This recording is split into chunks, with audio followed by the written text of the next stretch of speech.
სახელითა მამისათა და ძისათა და წმინდის სულისათა დღეს არის 6 მაისი მნიშვნელოვანი დღე ეკლესიისთვის და ჩვენი ერისთვისაც ვინაიდან ის წმინდანი რომელსაც ჩვენ ვიხსენიებთ დღევანდელ დღეს დიდ მოწამე გიორგის არის გადაუჭარბებლად ყველა წმინდა ღვთისმშობლის შემდეგ წმინდანებში ყველაზე მნიშვნელოვანი ქართველი ერისთვის და მისი ისტორიისთვის ჩვენ ეს წმინდა გიორგის სიყვარული რატომღაც ისტორიულად მოხდა ამის განპირობებება რა ვინაიდან საქართველოს ცხოვრება იყო ქართველი ერის მოწამეობრივი ბრძოლების სისხლის ღრმა და თავის გადარჩენა და სწორედ მეოხად წმინდა გიორგი აირჩია ქართველმა ერმა და დროშაზეც და საჭურველზეც გამოსახავდნენ სწორედ წმინდა გიორგის დღესაც ჩვენი გერბი სწორედ წმინდა გიორგისია და ამით ჩვენს ორიენტაციას და ჩვენს ესე იგი გზას რომლისკენაც მივდივართ განვასახიერებთ მაგრამ არსებობს ერთი მაგრამი რომელიც აუცილებლად უნდა ვიცოდეთ რომ გვაქვს კი წარმოდგენა წმინდა გიორგიზე ისეთი როგორიც მას რეალურად გააჩნდა გავიხსენოთ ისტორია მისი ცხოვრება და შემდეგ მივყვეთ თემას არის მესამე საუკუნე იბადება ზეჯაბუკი ახალგაზრდა ბიჭი რომელიც ხდება ერთ-ერთი ყველაზე წარმატებული მეომარი იმპერატორ დიოკლეტიანეს კარზე ეს არის რომის იმპერიის რაღაც მიწურულს როცა უკვე დიოკლეტიანის შემდეგ ხდება დაშლა რომის იმპერია 4 ნაწილად და დიოკლეტიანე როგორც საუკეთესო მეომარს მას აყენებს და რაღაც საუკეთესო ახალგაზრდას და სხვათა შორის დიოკლეტიანე ბრწყინვალე იმპერატორი იყო საერთოდ კარგი იმპერატორები გამოირჩეოდნენ ქრისტიანების დევნით ესე იყო ისტორიულად ამას თავის მიზეზები აქვს მაგრამ ნუ აი დიოკლეტიანეც გამორჩეულად ებრძოდა ქრისტიანებს ვინაიდან მისთვის სახელმწიფო იყო ყველაზე მნიშვნელოვანი და ეს სახელმწიფო კანონის არ შესრულების გამო იდევნებოდნენ ქრისტიანები და აი ეს ლამაზი ჭაბუკი რომელიც ყველაზე დაახლოებული ყავდა ანუ წმინდა გიორგი იყო დიოკლეტიანე იმპერატორის მცველების უფროსი წარმოიდგინეთ როგორ უყვარდა ადამიანი როგორ ენდობოდა რომ თავარმცველად ყავდა დაყენებული იცით როგორი ინტრიგები არსებობდა საიმპერატორო კარაზე და ძირითადად იმპერატორები შეთქმულების შედეგად კვდებოდნენ და არა თავისი სიკვდილით აი ესეთი დაწინაურებელი ადამიანი რომელსაც სხვათა შორის დიდი ქონება ჰქონდა ვინაიდან მშობლები იყვნენ დიდრები და წარჩინებულები რომის კარზე ესეთი ახალგაზრდა ყავდა მას გვერდში ერთხელაც მორიგი ტალღა წამოიწყო იმპერატორმა ქრისტიანების წინააღმდეგ უпроსორეთ ეს ქრისტიანების წინააღმდეგ არ ხდებოდა ეს ხდებოდა სახელმწიფო რიტუალური სამსახურის მხრიდან ვინაიდან პერიოდულად იყო ხოლმე ფიცის დადება საიმპერატორო სამსახურში იმპერიის ესე იგი ძლევამოსილებისა და ღვთაებრივი წარმომავლობის წინაშე და ეს ჩვეულებრივი ფიცის დადება იმპერიაში ყველა მისი მოსახლისა რომ მათ უნდა თაყვანისცენ იმპერატორს როგორც ღმერთაებას და იმ ღმერთებს რომელიც მფარველობს იმპერიას სხვათა შორის მათი წარმოდგენა ესეთი იყო რომელიც არის დღეს ჩვენი წარმოდგენა რატომღაც გაუკუღმართებულად ანუ იმპერატორებს მიაჩნდათ, რომ თუ ბრძოლაში ჩვენ დაუმარცხდებოდით, იყო იმ ურწმუნო ადამიანების ბრალი, რომელიც მის იმპერიაში თაყვანს არცემდნენ მთავარ ღმერთებს და მათ შორის იმპეთვით იმპერატორსაც. დღეს სხვათა შორის ეს რაღაც სისულელე ქრისტიანებს გვაქვს ატაცებული და აი დღეს ჩვენი ყველა წარმატება, ყველაფერი ღმერთს უნდა მიაწერო და წარუმატებლობა უნდა მიაწერო ცოდვილ ადამიანებს, რომლებიც არიან ან ჰომოსექსუალები, ან ურწმუნოები, ან ათეისტები, ან ღვთისმგმობელები, ხო? ესე ხდებოდა იმ მიწისძვრების და რაღაც უბედურებების დროს, ყოველთვის ეძებდნენ განტევების ვაცს და ესეთები აღმოჩნდებოდნენ, სექსუალური უმცირესობა, ან კიდევ ვიღაცა სხვა ცოდვით დაცემული ადამიანები. მაგრამ ეს წარმართული ხედვა, ესე ღმერთი არ იქცევა. ამიტომაც ეს კარგად უნდა გადავხედოთ ხოლმე ისტორიას, როცა რაღაც ქრისტიანულ სარჩელს უყოვით, რაღაც რელიგიურ აზრს. აი სწორედ ეს რომ ბრძოლაში წაგება იყო ბრალი იმ ადამიანების, რომლებიც არ აღიარებდნენ სწორ ჭეშმარიტ ღმერთს, იყო წარმართ იმპერატორების ღვთისმეტყველება. ამიტომაც ძირითადად დევნიდნენ ქრისტიანებს, რომ აი ისინი უარს ამბობდნენ, ისინი იყვნენ ცუდი მოქალაქეები, ისინი აბრაზებდნენ ღმერთებს და გააბრაზებული ღმერთი მერე იწყებდა დასჯას ერისას. აი აქაც ბევრი ქადაგებაშიც მოგისმენიათ ალბათ, როცა ლაპარაკობენ, რომ აი განრისხდება ახლა ღმერთი და მოვა ამათ რო დაინახავს, მოვა და აი ბავშვებს უდანაშაულოს დახოცავს 13 ივნისს მოხდა ტრაგედია თბილისში. ხო, აი, იმიტომ რომ ვიღაცებმა იქ აღლუმი ჩაატარეს თუ იცეკვეს თუ რაღაც. სისულელეები. ანუ ესეთი დამოკიდებულება არის სუფთა წარმართული.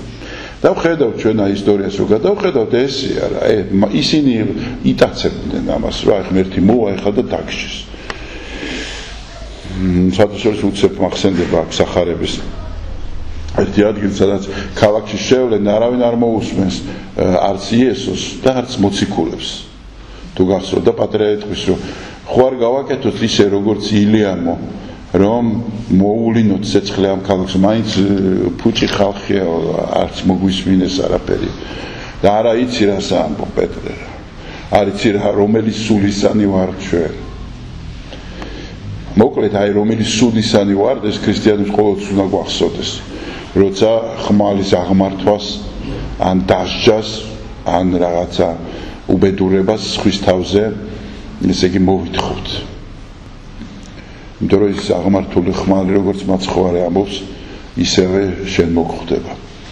მოკლედ, სხვა თემაზე გვაქვს საუბარი, მოკლედ დაიჭირეს და დაიწყეს წმინდა გიორგიმ ამ დროს, როცა დაინახა, რომ ქრისტიანების დევნაა, მისთვის არავის არ უთხოვია ამის გაკეთება, თუმცა შეიძლება თხოვეს კიდევაც, იმიტომ რომ ყველა აკეთებდა ამას, შეიძლება სამეფო რიტუალი იყო. სანამ რამე მოხდებოდა, ადგა, აი ეს უნდა გვახსოვდეს წმინდა გიორგის ღვაწლი, უნდა გვახსოვდეს რაშია. ადგა, ყველაფერი გაყიდა, რაც ჰქონდა, დიდი მდიდარი адам დაურიგა გლახაკებს, მივიდა იმპერატორთა და უთხრა, რომ მეც ქრისტიანი ვარ. აქედან იწყება ადამიანური უბედურება მისი და ღვთაებრივი სინათლე და ოქროს გვირგვინი მასზე. დაიწყეს დასჯა და სხვადასხვა სასჯელებით, იცით თქვენ, რომ აწამეს წმინდა გიორგი, ეს არის დაწყებული უბრალოდ ზემით, აქ არის შუბების, ესე იგი წვერით, შუბების წვერით ჩხლეტად, შემდეგ ძვლების დამტვრევით, შემდეგ ბორბალზე გაკვრეთ, ეს ყველა საშინელი იყო ბორბალზე გაკვარი, ვინაიდან ამ ბორბლის გარედან იყო დანები ჩამაგრებული და ეს დანები ნელ-ნელა პატარავდებოდა ადგილი და ეს ნელ-ნელა რომ გატრიალებენ და ღრმად ჩადიოდა, წარმოდგენელი შეიძლება რა საშინელება იყო.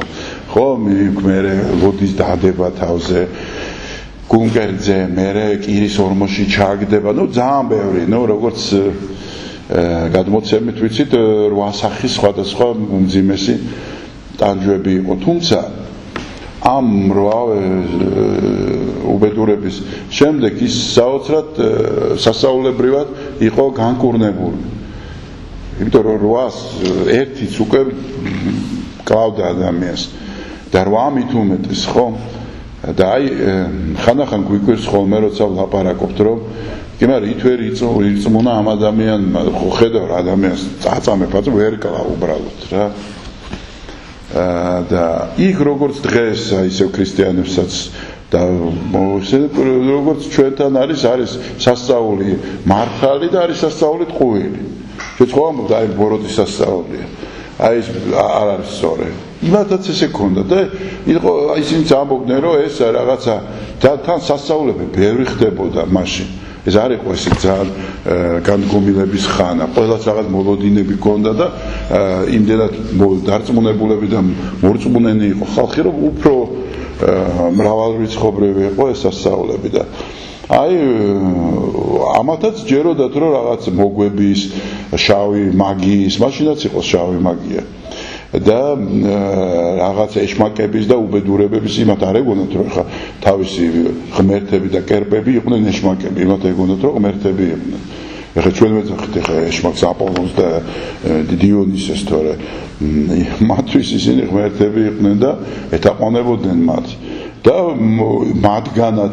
იმათგანაც გრძნობდნენ მხარდაჭერას რაღაც მონაწილეობას ცხოვრებაში და ასე შემდეგ ეს მარტივად არ იყო რომ ჩვენ აქედან გადავხედავთ და სულელებს ვეძახით ყველას ვინც არ ირწმუნა ქრისტე ეგრე არ იყო ქრისტეს რწმენი ხო და მოკლედ დასაჯა საშინლად და საბოლოოდ თავი მოკვეთა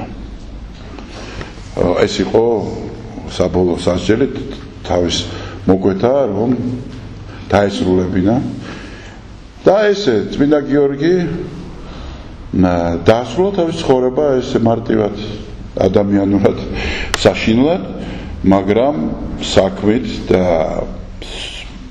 სულიერებით სიწმინდის მხრივ საოცრად ამ წმინდა გიორგი არის ადამიანი რომელმაც ქრისტეს სიყვარულისთვის ჭეშმარიტების სიყვარულისთვის გადაყარა ყველაფერი თავის ბედნიერება წარმატება სიმდიდრე ახალგაზრდა ჭაბუკია ხო ეს არ არის მობეზრებული რო აქვს ცხოვრება ისეთი ადამიანი არა ჯერ არაფერი არ უნახავს ისეთი და სხვა ქრისტიანებს შეუერთდა და დადო მათთან ერთად თავი ну უამრავი ქრისტიანი მოაქცია ამის შემხედარად ბევრმა ირწმუნა მათ შორის დედოფალმა ალექსანდრამ რომელიც იყო დიოკლეტიანეს მეუღლე მანაც ირწმუნა რომ დაინახა აი ამ ხელას იდიადე წმინდა გიორგის და აი ესე დასრულდა მაგრამ ისტორიაში გვაქვს მეომარი რომელიც არის ამხედრებული და რომელიც ებრძვის ბოროტებას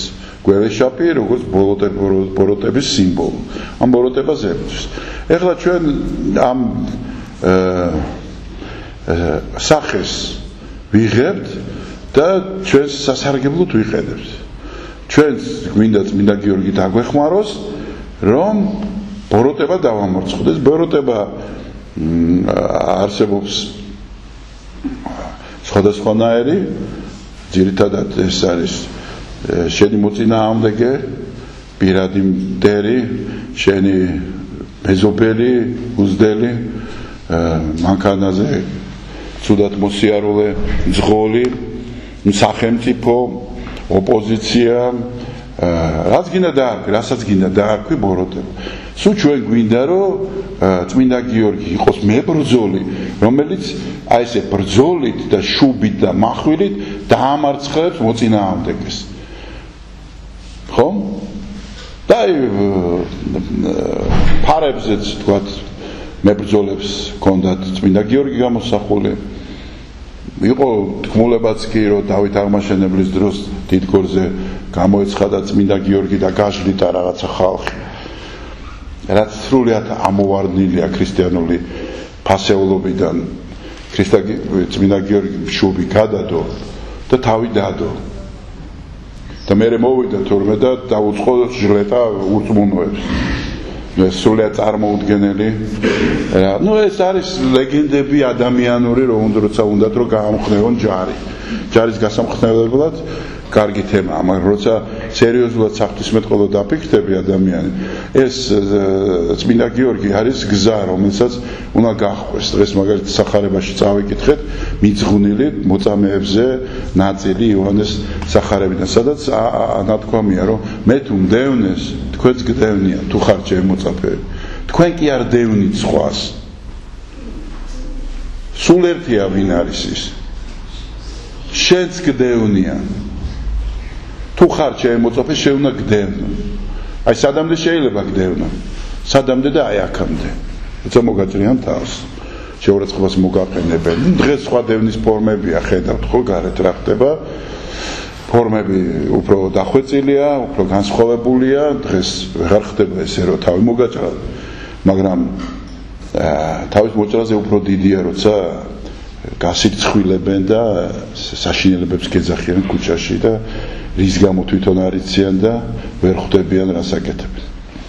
მოკლედ, იმის თქმა მინდა, რომ წმინდა გიორგის თუ ვეთაყვანებით და გამოყოფილი ყავს წმინდანად, უნდა ვიყოთ მისი გზის გამგრძელებლები.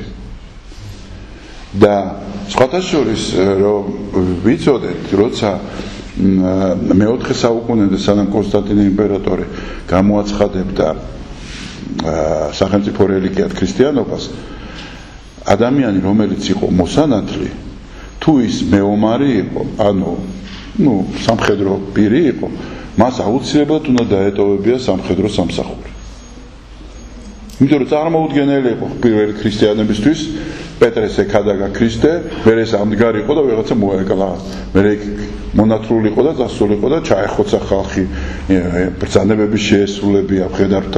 ეს წარმოუდგენელი იყო პირველი ქრისტიანებისთვის. და სწორიცაა, იმიტომ ქრისტეს არავის არ უხადაგია, რომ დაარტყი, მოკალი, ცემე. ხო? ერთადერთი შემთხვევა იყო, როცა პური მოაჭრა პეტრემ და გახსოვთ ალბათ, მახვილის ამომღები, მახვილივე თვე განიგმირება უთხრა. ეს არ არის ქრისტიანული გზა. მაგრამ მოვიდა იმპერია, გახდა ეკლესია იმპერიის ნაწილი და დაიწყო ქრისტიანობამ გადასვლა ზოგადად რელიგიური ფორმების შეძენით. ან ქრისტიანობას განუმეორებელი თავისი რაც არსად არ არის ისეთი ესე იგი გული აქვს, მაგრამ გარედან დაიწყო ისევ ადამიანური ზოგად რელიგიური ფორმები, სახეები, ღვთისმეტყველება, აზროვნება და უკვე დაიწყო გამართლება სამხედროების, რომ თუ იმპერიას უჭირს და ეს იმპერია უკვე ქრისტიანულია, ესე იგი ქრისტეს ხალხს უჭირს, თუ ხალხს უჭირს, უნდა გადავარჩინოთ ქრისტეს ხალხი და ამიტომაც ომი ეს არის გარდაუვალი ბოროტება, მაგრამ ამ ბოროტებაში ქრისტიანული სულიც უნდა დავინახო, დაიწყო ესე იგი მებრძოლების დალოცვა ეკლესიის მხრიდან, დაიწყო ბრძოლის იარაღების კურთხევა, საბრძოლო იარაღების. აი დღეს იქამდე მივიდა ეს მდგომარეობა, თუმცა მაშინ ბასილი დიდის კანონი არსებობდა, რომელმაც კაცრად დააწესა, რომ ყველა ვინც ჩამოვა ომიდან 3 წელი უნდა იყოს უზიარებლად დატოვებული, ვინც არ უნდა გმირი იყოს, აი რაც გინდა დაარქვით, ეხლა გზის გმირი რო იყოს, 3 წლით უზიარებელი, იმიტომ რომ კაცის კვლა და სიძულვილი შეუსაბამოა ქრისტეს ზიარებასთან. მოკლედ და აი იქამდეც მივიდა ეს კურთხევა, ხო?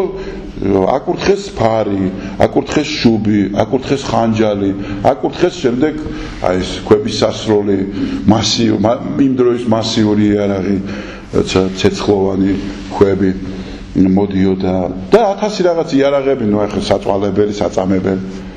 და დღეს იქამდე მივიდა, რომ მაგალითად 20 წლის წინ მახსოვს რუსეთის პატრიარქმა აკურთხა ატომური ბომბი.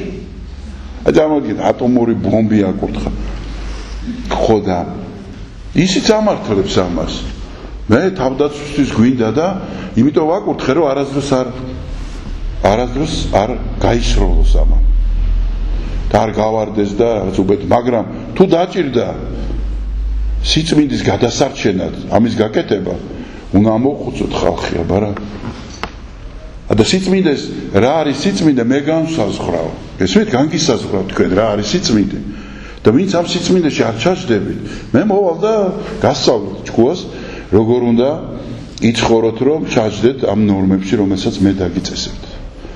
და აი ეს არის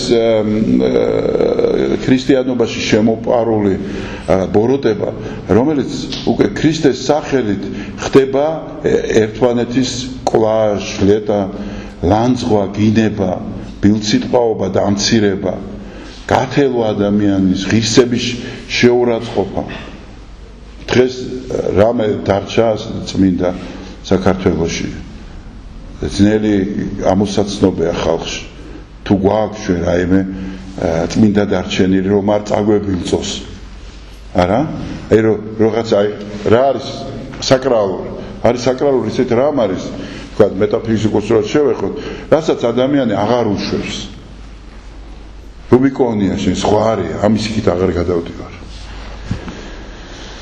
მაგრამ დღეს საქართველოს სამძიმე მდგომარეობა ამხრევ. რაღაც მე ჩემი დაკვირვებით ესეთია და ღმერთმა დაგვიფაროს ამ უბედურებისგან, რაც აი წაბილწულმა რაღაცა აზროვნება მოუტანა საქართველოს, როცა სხვარი აღარ ოჩანს, სადამდე შეიძლება სულ გონია რომ აი მორჩა, ხოს რაღაც დაეცა ერი თავეცით, აი ამ დონემდე. და აღმოჩნდა რომ კიდე უფრო შეგვიძლია დაცემა. კიდე უფრო ჩავედა. მაგალითად გუში რაღაც თეატრალური ის ვნახე სპექტაკლის რეპეტიცია იყო ჩაწერილი. საშინელება. ყურებით გაუგონარია რომ ესეთი შარლი ებდო რომ მყავთ ფრანგებს ჟურნალი და იქ საშინელებებს ხატავენ ყოვლადწმინდა სამებაზე, ქრისტეზე, მუხამედზე, არაფერს წმინდა სატოვებენ. უბრალოდ გაჭირებულ ბავშვზე, რომელიც დაიხრჩო ემიგრანტი ბავშვი სხვაში. არაფერს წმინდა სატოვებენ. აი ეს იყო. და რა ვიცი, აი ხა დღესაც ამ მდგომარეობაში ვარ. არის კიდევ უფრო ფსკერი, რომ ჩავიდეთ კიდევ ამის შემდეგ, როცა ამ სპექტაკლის იმას რეპეტიციას ნახავ, ტექსტს მოусმენ და შინაარსი არა საჭირო ეს ერთი ნაწილით საკმარისია ადამიანების სულიერ დეგრადირებაზე შტაბის შესაქმნელად. მოკლედ, წმინდა გიორგის დამახინჯებულმა ფორმებმა შეიძლება უკუშედეგამდე მიგვიყვანოს. და ჩვენ წმინდა გიორგი გამოვიყენოთ ჩვენი პირადი რაღაცა ვითომ ბრძოლის და იმის ბოროტების დასამარცხებლად, მაგრამ ეს ბოროტება აღმოჩნდება პერსონიფიცირებული და აღმოჩნდება, როგორც თქვი, დედამთილი, მამამთილი, ესა, საბოლოოდ საქართველოს მტერი, რომ ვინ არის საქართველოს მტერი, ეთნიკური უმცირესობა, რომელიღაცა, სექსუალური უმცირესობა, რელიგიური უმცირესობა, იღოველები, რა ვიცი, მე ათასი ბაპტისტები და იმის დასამარცხებლად. მე ვნახე ერთი კადრი, თუ არ შეგაწყდით თავი, ვიღაცა იყო გოგოები მისული რაღაცა სადარბაზოში და რაღაცა ეკლესია ვართო რაღაცა ეწერათ იქ. და ეს ამან დაიწყო გადაღება ვის კართანაც მივიდნენ და უთხრეს რომ ქრისტეზე გვინდა შენთან ლაპარაკი. ნუ ამალ აზღვა გინებით გააგდო, გალანძღა და ჩაყარაკი ბებზე და ნუ ქრისტეზე მოვიდეს ალაპარაკოთ და ეს ქრისტიანი დახვდა. ხოდა თქვი აი ქრისტეზე როგორ უნდა მელაპარაკოთ? რატომ ჩაყარა? იმიტომ რომ არ იცის ქრისტეზე რა ელაპარაკოს თვითონ. იმიტომ რომ ის სექტანტი არის მომზადებული. იმან ეძება, წაიკითხა, ისწავლა რაღაცა და გაუნათდა და უნდა რომ გაიტანოს ეს სხვასთან. და აქ არ არის მომზადებული ადამიანი. აქ იცისო წმინდა გიორგი მოვა ახლა და ყველას გააჩანაგებს. ხოდა ეს მოვიდა სექტანტი ქრისტეზე, ამაზე უფრო კარგი რა უნდა ყოფილიყო, ხო? რომ ქრისტეზე გელაპარაკება ადამიანი, მოდი ვილაპარაკოთ ქრისტეზე. ნუ სექტანტია რა, სექტანტია, რასაკვირველია მას უნდა რომ შენ გახდე და გადმოგიბიროს. მაგრამ როგორ უნდა გადმოგიღებინო 60 წლის ადამიანი 40 წელი ეკლესიაში დადიხარ ვიღაც პატარა გოგომ თუ ქრისტეზე აზრი შეგიცვალა რა არის შენი ქრისტიანობა ხო და რეალურად ეს არის ჩვენი სახე როცა ესე დავსდევთ სხვებს დამდროს თქვენ ჩვენ არ ვიცით რისი გვწავს წმინდა გიორგის კი როცა რომელიც არის ჩვენი გერბი ჩვენი ყველაზე სათაყვანებელი წმინდა იმის მიბაძვაც არ გვინდა არ გვინდა მიბაძვა ჩვენ გვჭირდება წმინდა გიორგი რომ ჩვენი სურვილები დაგვიკმაყოფილოს და მუსრი გაავლოს ყველას ვინც არის ჩვენს ირგვლივ აი მეზობელები ხო გვყავს ზოგი იმპერია ზოგი პატარა იმპერია ზოგი კიდევ რაღაცა არის ხუთი მეზობელი ყავს ხო რამდენი რომ გადავუარო და ჩვენ გავხდეთ ნიკოსიიდან დარობანდამდე აი მაშინ ვიქნებით ქართველები ბედნიერები თუმცა ყოფილა ქრისტიანული ბედნიერება ნიკოსიიდან დარობანდამდე ზამთარი რამხელა იცით ნიკოსიიდან დარობანდამდე არ ვიცი ნუ რაღაცა დედამიწის ხმელეთის მე რამდენი 1000-ია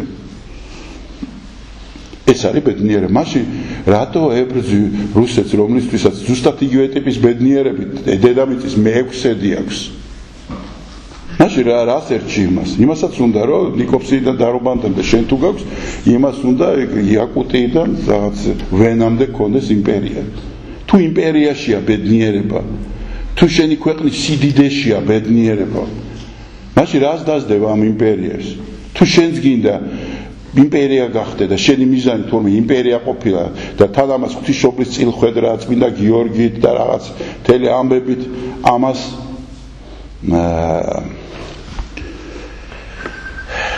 იყენებ ხო ყველაფერს რის გულისთვის რომ გახდე იმპერია ეს არის ქართველების ბედნიერება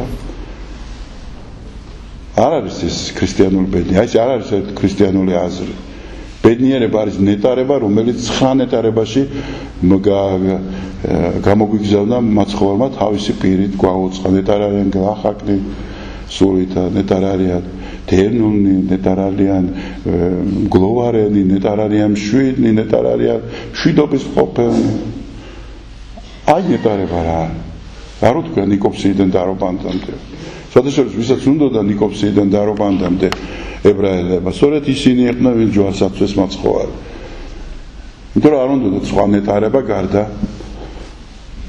ქართული სიმღერაც გამახსენდა ხო არის და სხვა ნეტარება მე არ მინდა თუ ღვინოს მასმევდა კაი ქალის გვერდზე დამსვავა აი ეს არის ნეტარება მოკლედ წმინდა გიორგის დღესასწაულს გილოცავთ ყავდეს წმინდა გიორგი მფარველად და წმინდა გიორგი დავიხმაროთ ჩვენ ვნებებზე საძლეველად ჩვენს გარეთ წმინდა გიორგი არ უნდა დაიხმარო იმიტომ რომ გმობაა მისი როცა იხმარ აი მაგალითად ერთ ფეხბურთის ნაკრებია ეთამაშება მეორე ამასაც წმინდა გიორგის ახატია იმასაც წმინდა გიორგი მაშინ ყველა თამაში ფრეთ უნდა დამთავრდეს რაც არსებობს ხო იმიტომ რომ იგივეა ომში ჩვენ წმინდა გიორგი გვახატია რუსეთსაც წმინდა გიორგი ახატია და ერთმანეთს რომელსკენ წავა ახლა წმინდა გამარჯვება იქნება ჩვენი გამარჯვება იქნება თქვათ წმინდა გიორგის დამსახურება მაშინ იმათვის დამარცხება წმინდა გიორგის დამსახურება იქნება ხო იგივე